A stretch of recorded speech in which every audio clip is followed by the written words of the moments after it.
지난주 수요일에는 아브라함의 종이 하란에서 주인의 며느리감인 리브가를 우물가에서 만나는 장면을 전해드렸습니다. 잘 기억하고 계시지요? 오늘은 이어지는 내용을 전해드리려고 합니다. 아브라함의 종은 자신에게 물을 떠줄 뿐만 아니라 낙타들에게도 물을 길어준 리브가가 아브라함의 친족이라는 사실을 알게 됩니다. 크게 감격한 그는 즉시 하나님께 감사의 기도를 드립니다. 27절 말씀 제가 받드리겠습니다. 나의 주인 아브라함의 하나님 여호와를 찬송하나이다. 나의 주인에게 주의 사랑과 성실을 그치지 아니하셨사오며 여호와께서 길에서 나를 인도하사 내 주인 동생 집에 이르게 하셨나이다. 아브라함의 종은 자신이 하란까지 무사히 올 수 있은 것과 그리고 친족의 처녀를 만날 수 있은 것은 전적으로 하나님의 덕분이라며 감사의 기도를 드립니다. 그는 감사를 속으로만 아뢰지 않고 즉석에서 기도를 올려드립니다. 참으로 그는 감사를 아는 사람이며 감사를 언제 드려야 하는지를 잘 아는 그런 사람입니다. 우리도 아브라함의 종처럼 감사를 표현할 수 있어야 합니다. 감사를 아는 사람이 성숙한 사람이며 하나님은 이런 사람을 들어 사용하십니다. 아브라함의 종이 드린 그 감사의 기도를 리브가가 곁듣습니다. 그리고 깜짝 놀라게 돼요. 그녀는 이 노인이 다름 아닌 자신들의 친족인 아브라함이 보낸 사람임을 알게 됩니다. 리브가는 급히 집으로 뛰어가게 되고요. 이 소식을 어머니에게 전합니다. 리브가는 방금 전에 아브라함의 종에게서 받은 금 코골이 한 개와 금 팔찌 한 쌍을 보여주며 노인에 대해 이야기합니다. 리브가의 오빠인 라반은 이름이에요. 리브가의 오빠인 라반은 여동생이 만난 사람이 아브라함이 보낸 사람임을 알고 우물가로 달려갑니다. 그때까지 아브라함의 그 종은 우물가 근처에서 일행과 함께 기다리고 있었습니다. 라반은 그들을 집으로 초대하고 낙타들은 적당한 곳에 묶어둡니다. 그리고 그들을 위해 음식을 차립니다. 아브라함의 종인 노인은 음식을 먹기 전에 할 일이 있다고 하면서 자신이 온 이유를 전합니다. 그는 먼저 아브라함이 하나님이 복을 받아 많은 재물을 가지고 있으며 또 많은 종들을 거느리고 있으며 그리고 가축도 많다고 말해줍니다. 이어서 하나님께서 아브라함에게 아들을 주셨으며 아브라함은 그 아들에게 자신의 모든 소유를 넘겨줬다고 알려줍니다. 끝으로 아브라함의 아들의 배우자를 가나안 여인이 아닌 친족들 중에서 찾으라고 나를 이곳으로 보냈습니다 라고 말합니다. 이렇게 자신이 오게 된 이유를 노인이 말하게 되고요. 그리고 이어서 또 방금 전 우물가에서 리브가를 만난 이야기까지 전해줍니다. 리브가가 나에게 물을 떠주고 낙타들에게도 물을 길어주는 것을 보고 내가 네 집 딸이냐 물어보니 놀랍게도 아브라함의 친족이었다며 이제 당신들은 아브라함의 아들에게 리브가를 시집 보낼 것인지를 결정하라고 말합니다. 이 말을 들은 리브가와 그녀의 아버지와 어머니와 오빠가 얼마나 놀랐겠습니까? 인생에서 결혼은 중대사입니다. 결혼만큼 중요한 일은 없습니다. 그래서 배우자를 선택할 때에는 상대에 대해 잘 알아야 합니다. 살펴봐야지 어떤 사람인지. 그런데 리브가의 가족은 아브라함에 대해서는 어느 정도 아는데 그의 아들에 대해서는 모릅니다. 불현듯 아브라함의 종이라는 노인이 찾아와 혼인 문제를 들이대니 얼마나 당황스럽겠습니까? 그것도 번갯불에 콩 닦는 식으로 지금 당장 결정을 해보라고 하니 얼마나 황당했겠습니까? 놀라운 것은 리브가의 아버지와 그리고 오빠가 결혼을 승낙합니다. 이유는 이 일의 뒤에는 하나님의 이끄심이 있다고 보았기 때문이에요. 자, 결혼이 허락되자 아브라함의 종은 땅에 엎드려 하나님께 절을 합니다. 그는 하나님께서 모든 일을 주관하고 계심을 다시금 깨달으며 하나님께 감사의 경배를 드립니다. 자, 그렇게 하룻밤이 지나고 다음 날 아침 아브라함의 종인 이 노인은 리브가를 데리고 지금 떠나게 해달라고 부탁합니다. 이 말을 들은 리브가의 오빠와 어머니는 다시금 정말 황당해야 합니다. 소중한 딸을 가까운 곳에 시집 보내는 것도 아니고 약 700km나 떨어진 낯선 땅으로 보내야 하기에 노인의 청을 들어줄 수가 없었습니다. 그들은 리브가가 담은 열흘만이라도 우리와 함께 머문 뒤에 떠나기를 바랍니다. 누가 봐도 노인의 요구는 너무 성급해 보이고 리브가의 가족의 거절은 매우 타당해 보입니다. 그러면 노인은 왜 이처럼 급하게 부탁을 하는 것일까요? 지난밤 가족들이 결혼을 승낙한 자리에서 그때 내일 떠나게 해달라고 부탁하지 않고 왜 다음날 아침에 이렇게 갑자기 말하는 것일까요? 56절 보시면요, 말씀이 이렇게 나옵니다. 그 사람이 그들에게 이르되 나를 만류하지 마소서.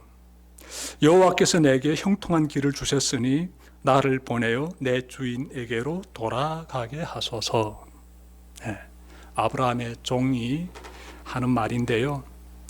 노인이 아침에 일찍 일어나 리브가와 함께 이렇게 떠나려고 하는데 이유가 있습니다. 하나님께서 길을 형통하게 열어주셨기 때문이다 라고 말하고 있어요. 이것은 무엇을 말해줍니까?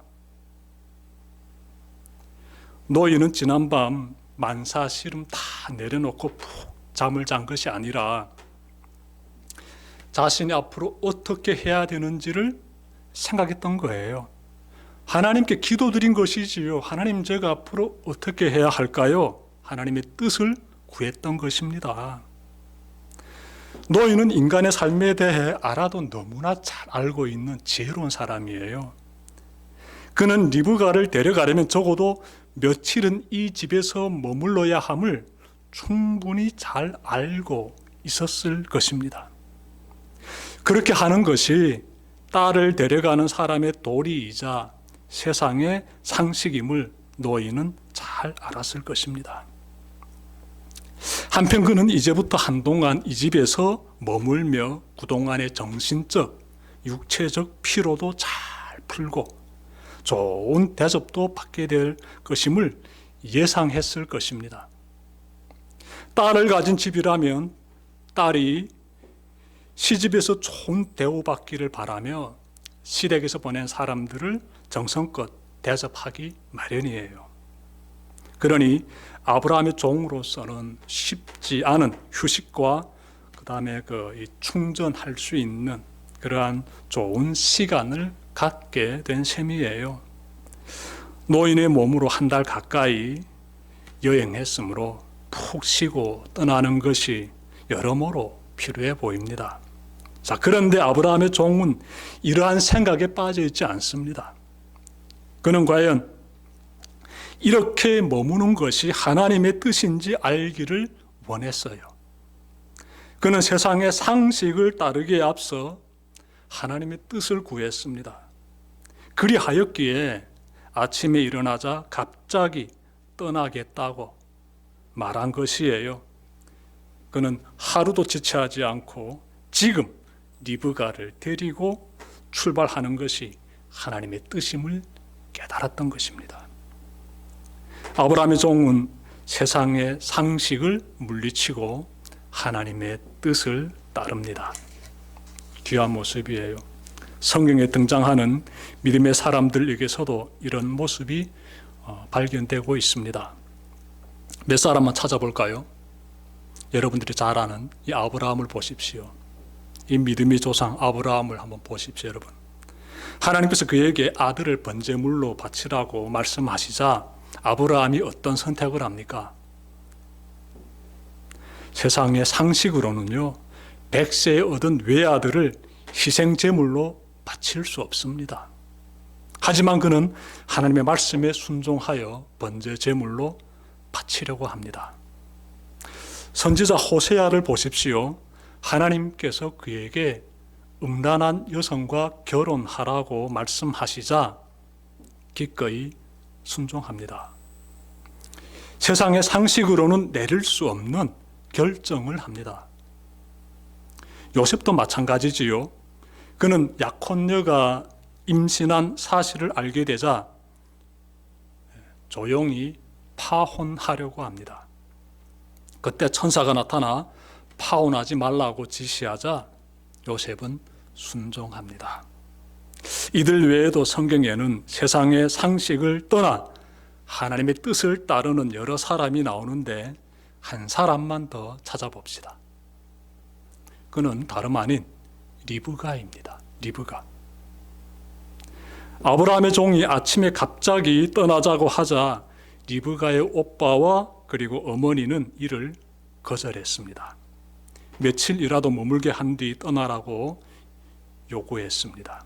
자, 그러자 아브라함의 종은 여호와께서 내게 형통한 길을 주셨으니 라며 지금 떠나려고 합니다. 부탁하는 거지요. 지금 떠나게 해달라고. 여러분, 이렇게 되자 리브가의 오빠와 어머니는요, 당사자의 의견을 묻습니다. 즉 리브가의 의견을 묻습니다. 놀랍게도 리브가는요, 아브라함의 종을 따라 지금 떠나겠다고 자신의 입장을 딱 밝힙니다. 매우 놀라운 장면이에요. 리브가라고 사랑하는 가족과 함께 며칠을 머물고 싶은 마음이 왜 없었겠습니까? 이제 헤어지면 언제 만날지 기약할 수 없는 먼 길을 앞두고 며칠만이라도 가족과 함께 머물고 싶은 마음, 리브가에게 왜 없겠습니까? 가족과 함께 남은 얼마 동안의 시간이라도 보내는 것이 그것이 세상의 상식이지요. 하지만 그녀는 지금 떠나는 것이 하나님의 뜻임을 깨닫고 떠나려고 합니다. 지금까지 아브라함의 종이 리브가와 함께 돌아오기까지의 과정을 전해드렸습니다. 여러분, 세상의 상식으로 보면 아브라함의 종이 리브가의 집에서 한동안 좋은 대접받으며 머무는 것이 현명한 선택입니다. 이것은 서로에게 유익한 선택이 됩니다. 자, 그런데 그는 바로 지금이 하나님의 뜻을 구해야 하는 그러한 때임을 알았어요. 굉장히 멋있는 모습이지요. 아브라함의 종은 밤새 기도드렸을 것이며 비로소 다음날 아침에 길을 떠나는 것이 이것이 하나님의 뜻임을 확신하게 되었지요. 그의 모습에서 하나님의 뜻을 따르는 자의 그 진실함이 비쳐납니다. 여러분의 삶에서도 아브라함의 종과 같은 모습이 비쳐나고 있습니까? 여러분도 세상의 상식이 아닌 하나님의 뜻을 기꺼이 따르고 있습니까? 세상의 상식을 물리치며 하나님의 뜻을 따르는 것이 결코 쉽지 않습니다. 세상의 상식에서 보면 주일에 교회 나와 예배 드리는 것이 이것이 시원치 않은 선택이지요. 그러기보다는 돈을 벌어야지요. 왜냐하면 돈이 너무나도 중요한 역할을 하고 있기 때문에 그래요. 세상의 상식에서 보면 돈만 있으면 만사형통입니다. 그런데 제가 아는 한 성도는요, 주일 예배를 드리기 위해 세상의 상식을 거스릅니다. 주일에 일하면 적지 않은 돈을 벌 수 있음에도 불구하고 교회에 나와 예배를 드립니다. 그 성도는 자신을 향한 하나님의 뜻을 깨달은 것이지요. 그리하였기에 세상의 상식을 쫓아 주일에 돈을 버는 것이 아니라 하나님의 뜻을 따라 교회에 나와 예배를 드리는 것이지요. 세상의 상식을 거스르며 하나님의 뜻을 위해 살아간 손양원 목사님에 대해 전해드림으로 말씀을 마치려고 합니다.